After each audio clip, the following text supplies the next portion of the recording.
porque ela ligou desesperada, chorando muito pra conversar com a Bruna.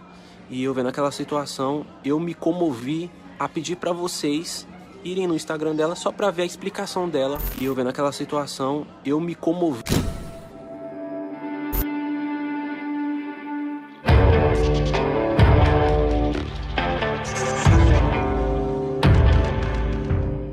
Esse vídeo é um estudo baseado em ciências comportamentais. Sendo assim, não vou expor a minha opinião pessoal sobre a pessoa analisada no vídeo.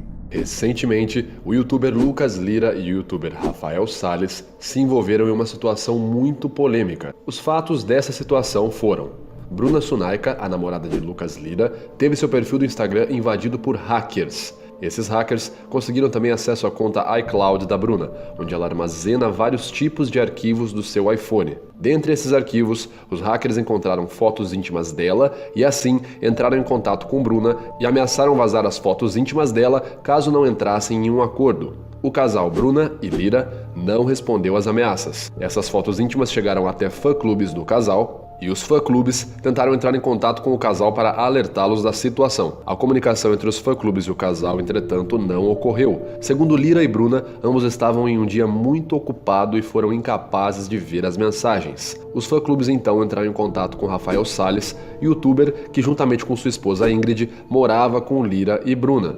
Aqui começa o ponto crucial e um dos focos de nossa análise. O youtuber Salles, que era publicamente associado ao posto de grande amigo de Lira, respondeu à mensagem de um fã-clube. Os registros em captura de tela mostram que ele conversou mais, no intuito de obter mais detalhes da situação, trocou para um perfil e uma conta que a sua esposa não tinha acesso e acabou recebendo uma das fotos íntimas de Bruna, porém censurada com efeitos digitais. Em resposta, Salles pediu para ver a foto original sem censuras. Após obter a foto, Salles pediu para que o fã-clube deletasse a conversa, pois ele também faria isso. Ele saiu de casa e foi gravar um vídeo daily vlog. Lembrando que esses foram apenas os fatos da situação e não dizem respeito qualitativo nem positivo e nem negativo sobre as partes envolvidas nela. Lira e Bruna ficaram sabendo por meio dos fã-clubes que Salles havia visto a foto. Salles não havia contado nada para eles. Eles se reuniram de noite, pois os eventos envolvendo o envio da foto ocorreram todos no mesmo dia,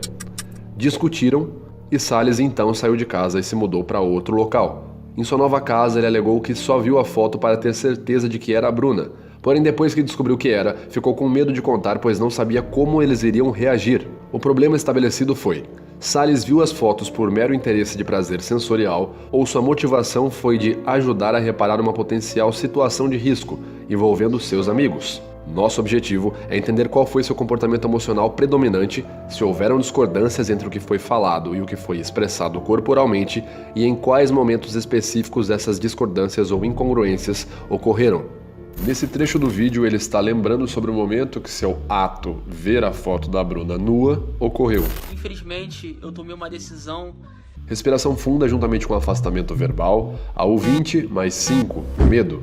O leve deslocamento lateral que ele faz com a mandíbula nesse momento pode estar relacionado à tentativa de autocontrole emocional.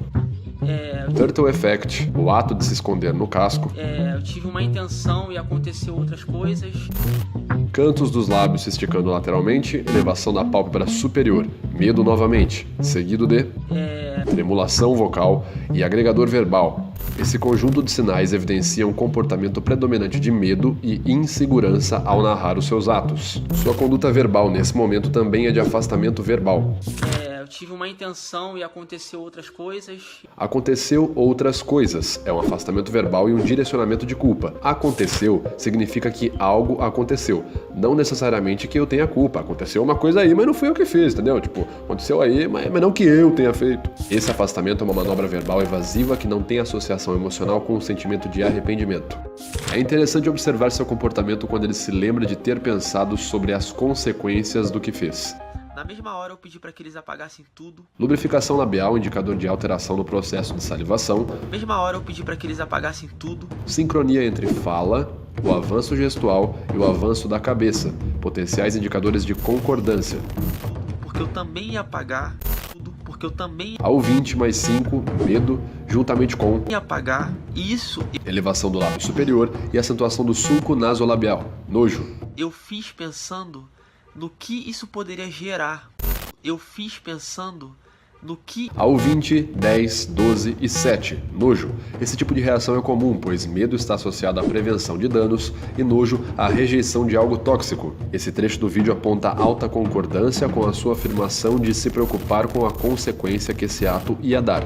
Agora temos o ponto principal da análise de Salles, o momento onde ele explica o processo de comunicar Bruna e Lucas que havia visto a foto. Quando isso tudo aconteceu... Não visualização, lubrificação labial, AU 20B, medo, evidenciam um pico de ansiedade ao se lembrar do momento de tomar essa decisão, contar ou não que viu a foto. AU 4C, nesse contexto, pode se encaixar como uma expressão de esforço cognitivo para se concentrar no que está falando. Tanto é que ele até comete erros verbais. Como eu ia agir? AU 1 mais 2 mais 5 e 20. Medo novamente. Essa emoção pode estar fortemente associada ao pensamento dele sobre as consequências de ter visto a foto. Porém... E como eu ia falar com a Bruna? Quando ele se refere a Bruna, vemos AU 24, lábios pressionados, porém há uma leve elevação dos cantos dos lábios por conta do AU 12. Esse sorriso suprimido é uma microexpressão de felicidade, pontada unilateral no ombro direito, shrug. Porque ela era uma mulher... E eu ia falar isso com o Lucas. Novamente, a U12B, felicidade, seguido de R12, desprezo. Só que nesse meio tempo, cabeça elevada juntamente com R12, desprezo. Então eu travei, eu não tive coragem de falar, eu fiquei envergonhado. Shrug no ombro direito e negação com a cabeça. A U12B novamente, felicidade. Ele oscilou entre felicidade e desprezo nesse trecho. E esse comportamento emocional não tem congruência com o discurso verbal de arrependimento. Ademais, há um direcionamento verbal de culpa para terceiros quando ele diz: eles não nos contaram sobre isso. Eu acabei lembrando que eles nunca falaram isso com a gente. Talvez Salles não sinta que realmente fez algo de errado. Porém, Salles não é o único que apresenta incongruências. Lucas Lira explica por que estimulou que seus fãs fossem ver os stories de Ingrid, ex-esposa de Salles. Diz que queria que eles assistissem, pois ficou comovido. Falando da Ingrid, porque ela ligou desesperada, chorando muito, para conversar com a Bruna, e eu vendo aquela situação. Micronegações com a cabeça, elevação unilateral do canto dos lábios, R12, desprezo. Eu me Nojo, seguido de R12, desprezo novamente.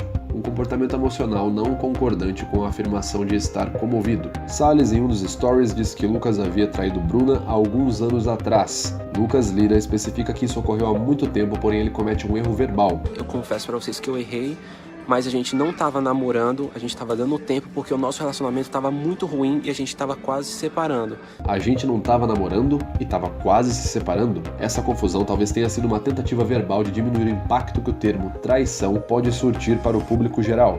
Entretanto, há sincronia verbal e gestual enquanto ele afirma de maneira direta: eu errei, sinalizando concordância. Onde eu errei com a Bruna, sim.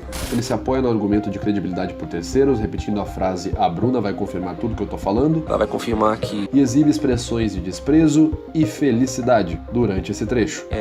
Na época, ela também errou comigo, ela vai confirmar isso pra vocês. Na época, ela também errou comigo, ela vai... E sobre os stories de Bruna, no geral, podemos ver confusão tão grande, igual tá acontecendo agora. Então eu... lábios pressionados. Antes de comprimir bilateralmente os cantos dos lábios, vemos maior tensão em L14, desprezo. Engolida em seco. Preciso vir aqui falar algumas coisas, porque tem 1000 pessoas... L10, desprezo. Fluxo verbal pausado e compressão labial constante. Preciso vir aqui falar algumas coisas, porque tem 1000 pessoas atacando o Lucas, então eu preciso... E esse conjunto de sinais indica a tentativa de autocontrole emocional. O comportamento emocional de desprezo, juntamente com o discurso de afastamento verbal, evidencia um distanciamento dela para com o que está fazendo agora. Termos como preciso, ao invés de quero contar algo para vocês.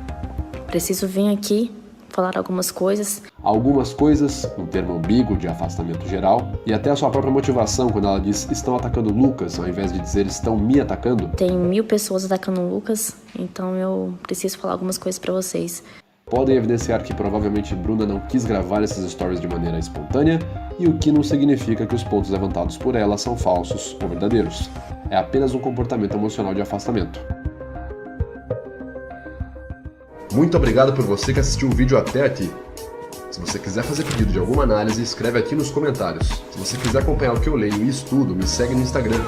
Se quiser praticar com exercícios diários de linguagem corporal, curte a nossa página no Facebook. Meu nome é Vitor Santos e esse foi mais um vídeo do canal Metaforando.